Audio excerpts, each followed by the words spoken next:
Part -3 में हमने देखा मिताली राज के बारे में सब कुछ जानकर राज को मिलने मंदिर बुलाती है और राज मिलने भी जाता है। अब आगे पार्ट 4। दूसरे दिन सुबह में मिताली का एसएमएस की जगह फोन आ गया। राज की आंख मिताली की आवाज से ही खुली। राज ने बिना देखे ही फोन उठा लिया था। मिताली, ओह अभी तक बेड पर पड़े हुए हो, कोई जगाने वाला नहीं है तो कुंभकर्ण की तरह पड़े हुए हो, उठो काम पर नहीं जाना। राज को मिताली की आवाज सुनते ही होठों पर मुस्कान की लहर दौड़ उठी। राज, क्या बात है इतनी सुबह सुबह सीधा कॉल? मिताली, सुबह नहीं है, उठो, देखो दोपहर होने को आई है, रोज का यही टाइम है क्या? या उठाने वाली मायके गई है इसलिए? मजाक करते हुए ठहाका लगाकर हंसने लगती है। ठीक है, फ्री हो तब कॉल करना। राज, ठीक है, मैं रेडी होकर कॉल करता हूँ। राज उठता है और अपने रोजमर्रा के काम निपटा के ऑफिस के लिए निकल जाता है। रास्ते में मिताली को कॉल करता है। राज, हाय, बोलो क्या बोल रही थी?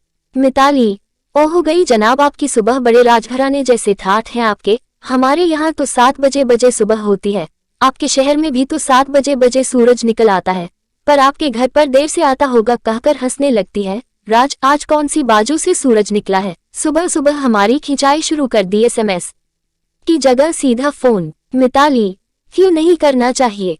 राज, नहीं, मेरे कहने का मतलब आज से पहले ऐसा कभी नहीं हुआ इसलिए।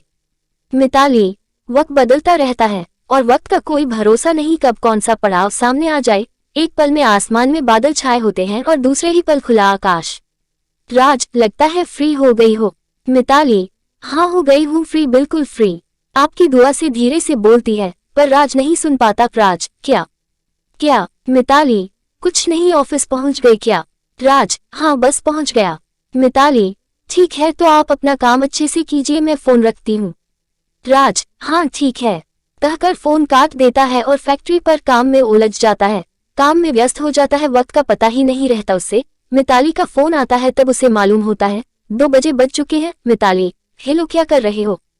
खाना हो गया। राज, नहीं बाकी है।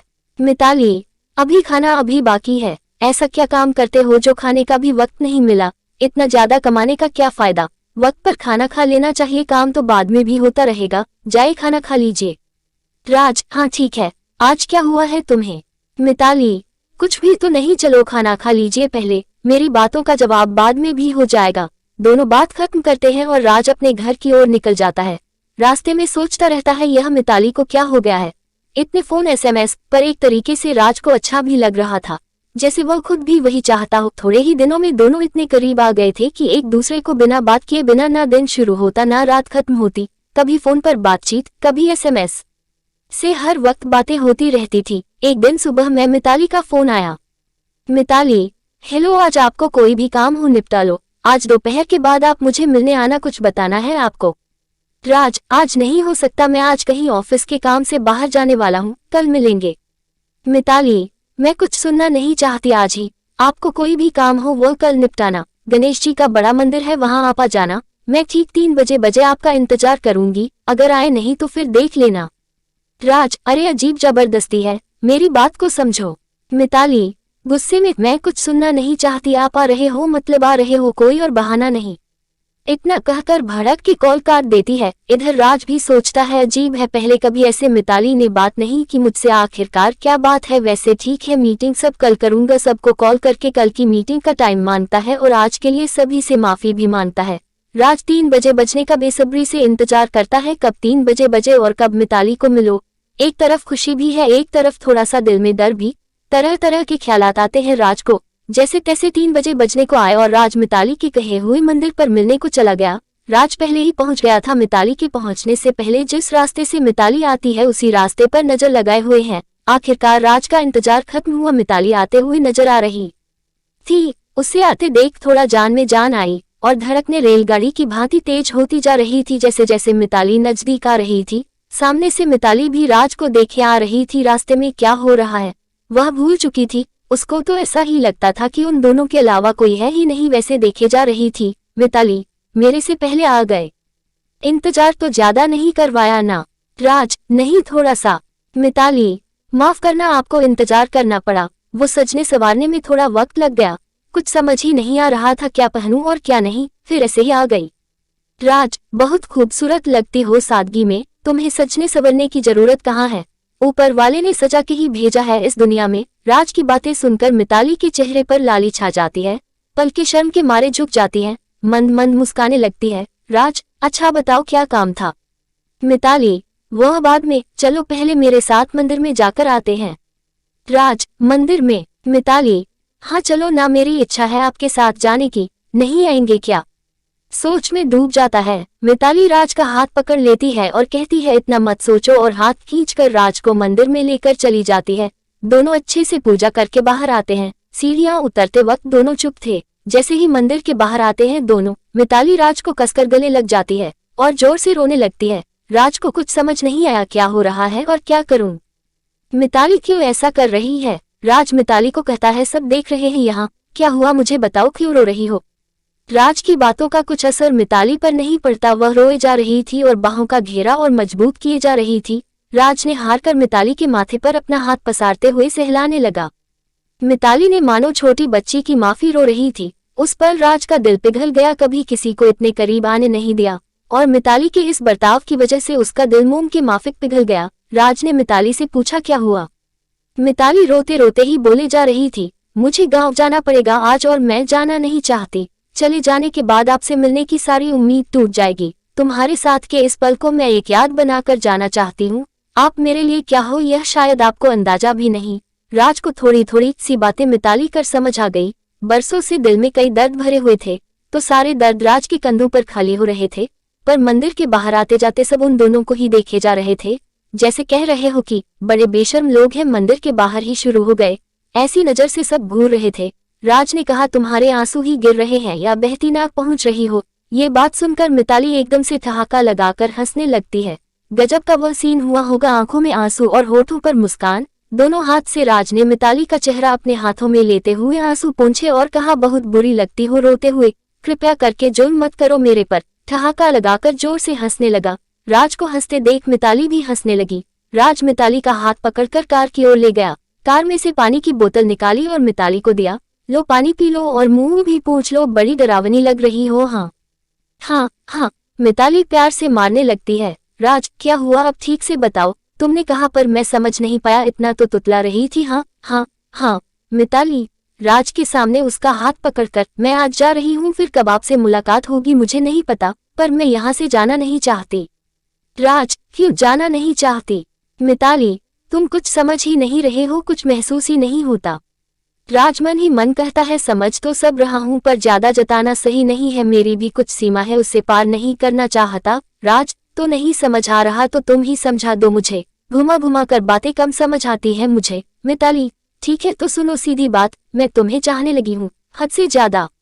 राज, ओ तुम नशा तो नहीं करके आई ना? मिताली, नहीं बिल्कुल होश में हूँ, और हाँ तुम मुझे भी चाहो यह उम्मीद मैंने नहीं रखी, इसलिए तुम कोई टेंशन मत लेना, कोई जबरन नहीं है आपसे। मेरे दिल में जो था वह बात आज कह नहीं पाती तो आखिरी सांस तक मुझे अफसोस रहता, मौका था मुझे इजहार करने का पर किया नहीं। राज कुछ बोलता नहीं, उसे कुछ समझ ही नहीं आ रहा था कि कैसे रिएक्ट करें। सामने वाले को जब पता ही ना हो तो उसे कोई चाहता है, ऐसे चाहने का कोई मतलब ही नहीं, फिर वह चाहे या ना चाहे कोई परवाह नहीं।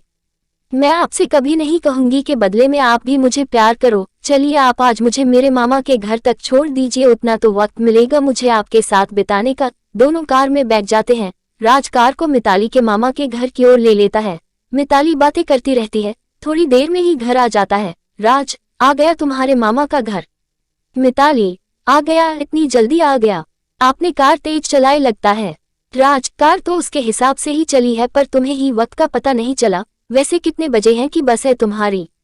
और कौन सी? मिताली, रात की 8:30 की है, पर कौन सी वह नहीं पता। चलो मैं अब चलती हूँ। राज को हाथ मिलाती है। हाथ मिलाते वक्त राज को ही देखे जा रही हो। राज भी मिताली की आंखों में देखता है, उससे साफ नजर आता है मिताली क्या चाहती है। मिताली की आंखों के कोने में राज से जुदा होने का गम और आंसू की बूंद साफ नजर आती है। बाद में राज अपने काम पर चला जाता है और मिताली अपने घर पर। राज अब मिताली का ये बदलाव को देखकर हैरत में हो गया है।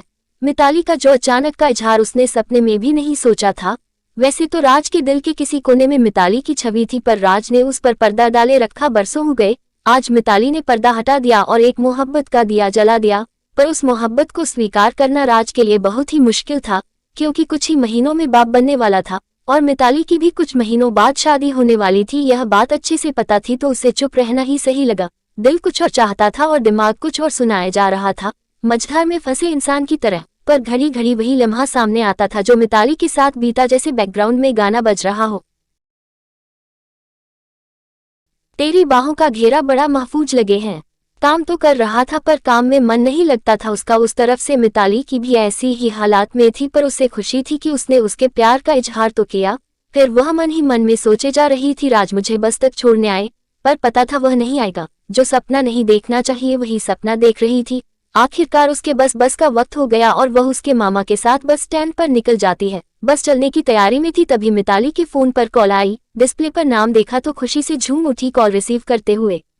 मिताली, हेलो, शुक्रिया आपका फोन आया, मैं आपके फोन का इंतजार कर रही थी।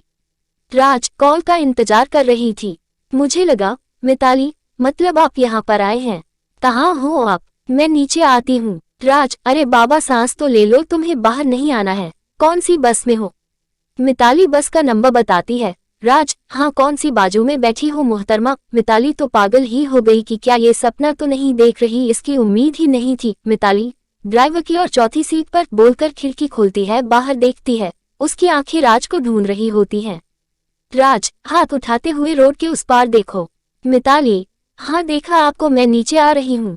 राज, नहीं कोई जरूरत नहीं, वहीं रहो।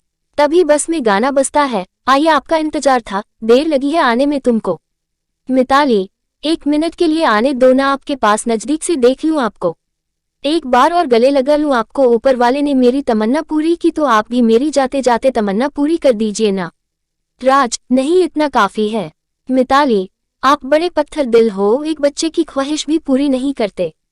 राज, हाँ पागल बच्ची हो, सही कहा तुमने, अच्छे से जाना, अपना ख्याल रखना रास्ते में। मिताली, हाय बस इसी बात की तो कमी थी, कान और दिल को खुश कर दिया आपने इतना बोलकर। राज, हाँ बाबा संभाल के रखो अपने दिल को, ज्यादा उम्मीदें ज्यादा अच्छी नहीं। मिताली, उम्मीदों का क्या है, जहां मिले जज्बात पनप जाते हैं। बस चल पड़ती है और गाना चेंज होता है, परदेसियों से ना आँखियां मिलाना। मिताली तब तक देखती रहती जब तक बस अगले मोड़ पर राज दिखता बंद नहीं हो जाता है। बस में आवाज की वजह से दोनों SMS से ढेरों बातें करते हैं। देर रात तक मिताली के फोन का चार्ज कम हो जाता है और वह कहती है चलो मैं फोन बंद करने जा रही हूँ और सो जाती हूँ, आप भी सो जाए वरना सुबह देर से उठेंगे आप।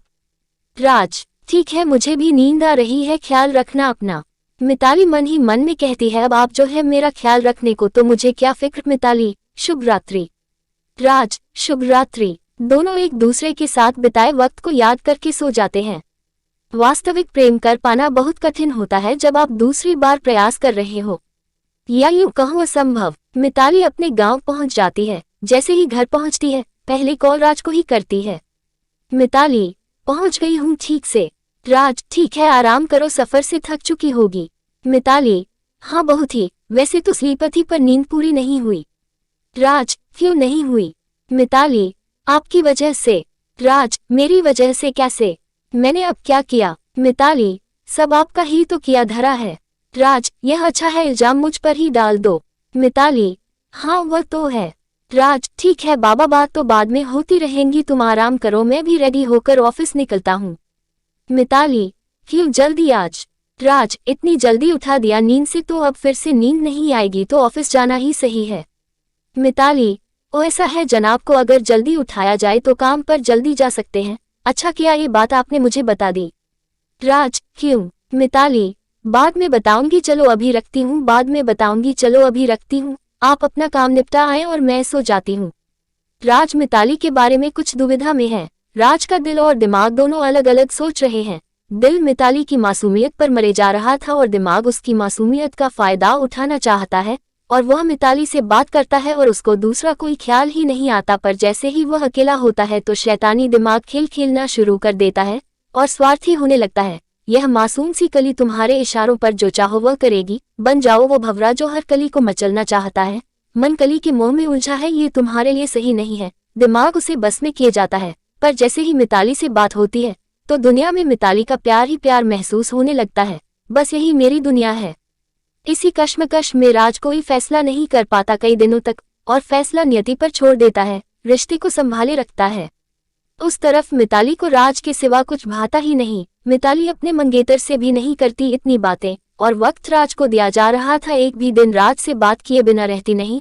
छोटी से छोटी बात भी राज से शेयर करती थी और राज को भी हर बात पूछनी रहती थी, क्या खाया, क्या किया। 10 घंटे फोन करके खबर रखती थी, मानो उसकी शादी सूरज के बाजार राज से होने वाली हो। मिताली सपना वही देख रही होती है, राज से वह शादी करेगी और उसके साथ ही आखिरी सांस तक उसकी होकर रहेगी। यह फैसला मिताली ने अपने आप से कर लिया होता है। नियति भी उसका ही साथ दे रही होती है, ऐसा उसे लगता है।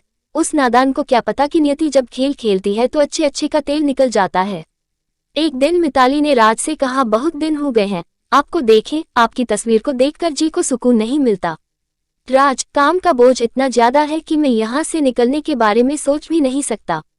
मिताली नाराज हो जाती है। मिताली, आप बड़े पत्थर दिल हुए जा रहे हो। आपको छोटी बच्ची के दिल का दर्द महसूस नहीं होता? जाए, आपसे बात ही नहीं करनी। मिताली की आवाज भारी हो जाती है और कॉल काट देती है। राज भी चाहता है उसे मिलने को, उसका दिमाग जो उसे उसके पास जाकर अपनी दबी हुई हवस मिटाने को बार बार इशारा करता है। दिमाग तो एक ही बात बताता है, ये प्यार नहीं बस हवस है जो तुम्हें और मिताली को इतना खींच रही है। राज अपने दिमाग की बात सुनता है और मिताली को मिलने उसके गांव जाने का फैसला कर लेता है। राज, हेलो, अभी भी नाराज हो? मिताली, हाँ बहुत ही नाराज हूँ आपसे, बहुत बुरे हो आप। राज, अच्छा तो बुरा हूँ तो क्यों मुझे चाहती हो, मुझसे रिश्ता तोड़ क्यों नहीं देती? मिताली, बस हाँ बहुत हो चुका, आपको नहीं मिलने आना तो ना ही सही, पर फिर कभी आप मुझको ये बात कभी मत बोलना कि आपसे रिश्ता तोड़ दूं। गुस्से में कॉल काट दिया। राज को अफसोस होता है कि मेरे मुंह से ये कैसी बात निकल गई। मिताली का सच्चा प्यार साफ साफ महसूस होता था, फिर भी क्यों उसे इस तरह से सताता हूँ। 1 घंटे बाद मिताली का कॉल आता है। मिताली ज्यादा से ज्यादा 1 घंटा ही राज से बात किए बिना रहती है, उससे ज्यादा वह नहीं रह सकती थी। ये बात राज को भी पता थी और माफी हमेशा मिताली ही मांगती थी।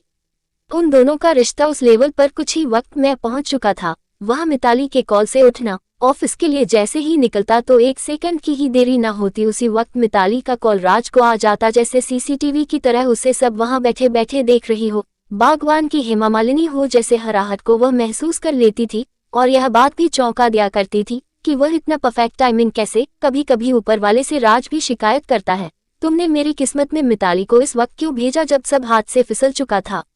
अगर मैं मिताली के साथ आगे रिश्ता बढ़ाता हूं तो बवाल मच जाएगा, कई जिंदगियां बर्बाद हो जाएंगी, मुझसे ज्यादा तो मिताली की, उसके भाई की, उसके माँ की, और तो और वह लड़का भी जो मिताली से शादी करने वाला था। सब कुछ राज को समझ अच्छे से आ रहा था, पर यह बात मिताली को कैसे समझाएं यह उसे समझ ही नहीं आ रहा था। हार कर रोज की तरह नियति पर ही छोड़ देता है। मिताली ने नाराज राज से माफी मांगकर मना लिया था, पर शाम को राज ने मिताली को एकदम से अचंभे में डाल दिया। राज, हेलो, और पागल, मैं निकल चुका हूँ तुम्हारे गांव आने के लिए। मिताली, क्या, कब, कैसे, कौन कौन? ढेर सारे सवाल एक साथ रख दिए एक ही सांस में। राज, ओह मेरी पागल सी तितली, सांस ले आराम से। मिताली, हाँ पर आप अकेले तो कार लेकर नहीं निकले, ना किसी को साथ में लेकर तो निकले हैं ना। बहुत लंबा सफर है और पूरी रात कार चलानी पड़ेगी, आप अकेले हैं तो मत आओ, मैं तो पागल हूँ, मेरी बात को आप दिमाग पर मत लीजिए। राज, अरे मेरी बात तो पूरी खत्म होने दो, बीच में ही बोले जा रही हो। मिताली, हाँ फिर भी आप अकेले तो नहीं हैं ना। राज, नहीं मैं अकेला नहीं हूँ। मिताली, पक्का, खाए मेरी कसम। राज, अब ये तुम कसमे बसमे वाला तुम मुझसे दूर रखो बाबा, ऐसी बातें मुझे अच्छी नहीं लगती, आकाश है मेरे साथ। मिताली, नहीं मेरी उनसे बात कराएं। राज, भरोसा नहीं क्या? मिताली, अपने आप से ज्यादा है, पर मैं कोई चांस नहीं ले सकती। राज फोन को स्पीकर पर डालता है, लो बात करो और जांच पड़ताल पूरी करो अपनी। आकाश बात करता है, क्या आप भी मेरे भाई को सताती हो? मैं हूँ साथ में, आपके पास आपकी जान को सही सलामत ले आऊंगा। इतना कहा तब जाकर मिताली की जान में जान आई। फोन स्पीकर से हटाकर कान पर रखते हुए, राज, अब सही है मोहतरमा। मिताली फोन पर ही लव यू की और चुंबन की बारिश कर देती है। बस कल के लिए भी कुछ बचेगा कि नहीं, फोन पर ही सब दे दोगी। मिताली, आपका स्टॉक इतना जमा है कि हमारे पास पूरा घड़ा भरा पड़ा है पप्पियों का। राज, अच्छा तो कल पूरा कमरा हम खाली कर देंगे। मिताली, हो ही नहीं सकता। ओह हेलो, गाड़ी कौन चला रहा है? राज, मैं। मिताली, रखो फोन रखो, रोज बताना पड़ता है आपको, ड्राइविंग करते वक्त कभी बात नहीं करनी है। कितना समझाते हैं आपको, आप मेरी बात ही नहीं मानते। मैं ज्यादा कहाँ कुछ मानती हूँ आपसे, आपकी सलामती के सिवा, उसमें तो आप साथ दीजिए ना। रोने लगती है मिताली फोन पर। राज, अरे रुको, रोना बंद करो, मैं गाड़ी बाजू में खड़ी करता हूँ और आकाश को चलाने को देता हूँ, ठीक है? मिताली, हाँ ठीक है। राज, यार तुम्हारी आंखों में आंसू मुझसे बर्दाश्त नहीं होते, तुम जानती हो। मिताली, आपकी सलामती और अच्छी सेहत के सिवा कुछ और मैं मांगती कहाँ हूँ, उतना तो मेरे लिए किया करिए। राज, हाँ पक्का वाला प्रॉमिस बाबा, मैं अपना ख्याल रखूंगा। बाजू में से आकाश बोलता है, मैं आपकी अमानत कल सही सलामत ले आऊंगा, अब तो रोना बंद कीजिए। इधर मेरे भाई की आंखों में से आंसू निकलने की तैयारी में है। मिताली, आंसू पहुंचते हुए, मैं तो कब से चुप हो गई हूँ, कहाँ रो रही हूँ देखो। राज, हाँ पता है, चलो अब एकदम से शांत हो जाओ। मिताली, हाँ हो गई हूँ, जोर से चिल्ला के हाँ हाँ हाँ। ऐसे ही दोनों बातें करते रहे देर रात तक। बाद में राज ने उसे समझाने के लिए कहता है, अब मुझे ड्राइविंग सीट पर जाना है, तो तुम फोन रखो और सो जाओ, मुझे अब नींद कहाँ आएगी, आप रास्ते में आ रहे हो, मेरा जी तो आपके पास ही रहेगा। हाँ फिर भी बाद में कहीं पर कार खड़ी करूंगा तब तुमसे बात कर लूंगा, ठीक है? बाय, ख्याल से और आराम से चलाना, कार आप बहुत तेज चलाते हो मुझे पता है। हाँ बाबा, स्लो ड्राइव करूंगा, अब सो जाओ, शुभ रात्रि। राज और आकाश 90 के दशक के गाने बजाते रास्ता आगे बढ़ते जा रहे हैं। 3 घंटे बाद चाय के लिए गाड़ी एक ढाबे पर जैसे ही रोकी, राज बोलता है, देखना मिताली का फोन आएगा। आकाश, क्या बात कर रहे हो? राज, हाँ। बोलते ही राज के फोन में घंटी बजती है। मिताली, कहाँ पहुंचे? राज, आधे रास्ते में है, एक होटल में चाय पीने के लिए रुके हैं, तुम जाग रही हो? मिताली, नहीं, सो गई थी पर अभी अभी आंख खुल गई तो सोचा आपको कॉल करके पूछ लो कहाँ तक आए। क्रमशः अगले भाग में जानेंगे। राज मिताली के गांव पहुंच जाता है। राज और मिताली के बीच क्या हुआ?